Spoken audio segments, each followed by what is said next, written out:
రాష్ట్ర వ్యాప్తంగా ఎదురుగాలి ఎదుర్కొంటున్న జగన్ రెడ్డికి పులివెందులలో పరిస్థితి ఎలా ఉంది? ఈ ప్రశ్న ఇప్పుడు రాష్ట్ర వ్యాప్తంగా చర్చనీయాంశంగా మారింది. పులివెందుల వైఎస్ కుటుంబానికి కంచుకోటగా ఉండేది. వైఎస్ రాజశేఖర్ రెడ్డి ఎప్పుడు హైదరాబాద్ లో ఉండేవాడైనా అక్కడి అంశాలను వైఎస్ వివేకానంద రెడ్డి చక్కబెట్టేవారు. పులివెందులలో ఎవరికి ఏ సాయం కావాలన్నా వివేక చేసేవారు. అయితే వివేక దారుణ హత్య తర్వాత పులివెందులలో అలాంటి మనిషి లేకపోవడంతో జగన్ రెడ్డికి ఏం చేయాలో అర్థం కావడం లేదు. చేజేతుల చిన్నానను దూరం చేసుకున్న జగన్ రెడ్డి ఇప్పుడు పులివెందులలో రాజకీయాలను ఎలా మేనేజ్ చేయాలో అర్థం కాక సతమతమవుతున్నారు. పులివెందుల రాజకీయాలలో కడప ఎంపీ అవినాష్ రెడ్డి, ఆయన తండ్రి భాస్కర్ రెడ్డి పూర్తిగా విఫలమయ్యారు. పులివెందులలో డబ్బులు పంచిపెట్టినా కూడా అవినాష్ రెడ్డి వైపు మాట్లాడేవారే కరువయ్యారు. దాంతో జగన్ రెడ్డి పరిస్థితి అగమ్య గోచరంగా మారింది. అవినాష్ రెడ్డిని సమర్థించి తాను మోసపోయినట్లు ఇప్పుడు జగన్ రెడ్డి కూడా భావిస్తున్నారు. ఈ నేపథ్యంలోనే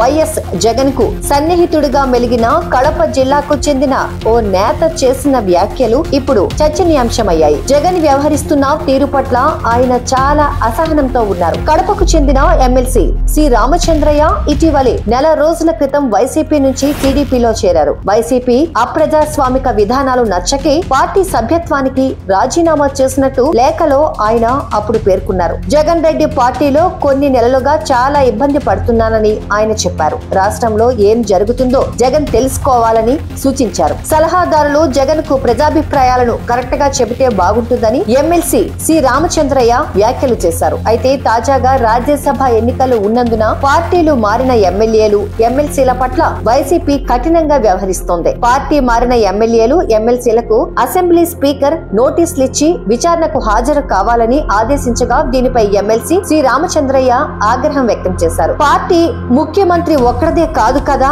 అని ఆయన ప్రశ్నించారు. తాను పార్టీ నిర్ణయాలను ఉల్లంఘించలేదని అన్నారు. ఇలాంటి స్పీకర్ ను తాను ఇప్పటి వరకు తన జీవితంలో చూడలేదని ఎద్దేవా చేశారు. ఎమ్మెల్యేలపై సర్వేలు చేయించడం కాదని ముందు ముఖ్యమంత్రిపై చేయించుకోవాలని సి రామచంద్రయ్య ఎద్దేవా చేశారు. పులివెందులలోనే ఆయనకు వ్యతిరేకత ఉన్న విషయాన్ని సీఎం జగన్ గుర్తించాలని హితవు పలికారు. వైసీపీ నుంచి ఎమ్మెల్సీ ఉన్న రామచంద్రయ్య వచ్చే ఎన్నికల్లో సీటు ఆశించి భంగపడ్డారు. జగన్ ఎన్నో హామీలిచ్చి అన్యాయం చేశారు. దీంతో వైసీపీని వీడడంతో పార్టీ అధిష్టానం సీరియస్ అయింది. సి రామచంద్రయ్యపై అనర్హత వేటు వేయాలని స్పీకర్ కు ఫిర్యాదు చేసింది. ఫలితంగా సి రామచంద్రయ్యకు నోటీసులు జారీ చేశారు. పార్టీ మారడంపై వివరణ ఇవ్వాలని ఆదేశించారు. సోమవారం విచారణ జరగడంతో సి రామచంద్రయ్య దీనిపై ఆగ్రహం వ్యక్తం చేశారు. ఈ సందర్భంగా ఆయన మాట్లాడుతూ మళ్లీ కోలుకోలేని విధంగా ఏపీని జగన్ అప్పుల పాలు చేశారని అన్నారు. ఏం చేసినా జగన్ చేసిన అప్పులు తీరవని, ఏపీ ఆర్థిక పరిస్థితి గురించి జగన్ కు చెప్పినా ఆయన వినిపించుకునే పరిస్థితి లేదని అన్నారు. తనలాగే వైసీపీలో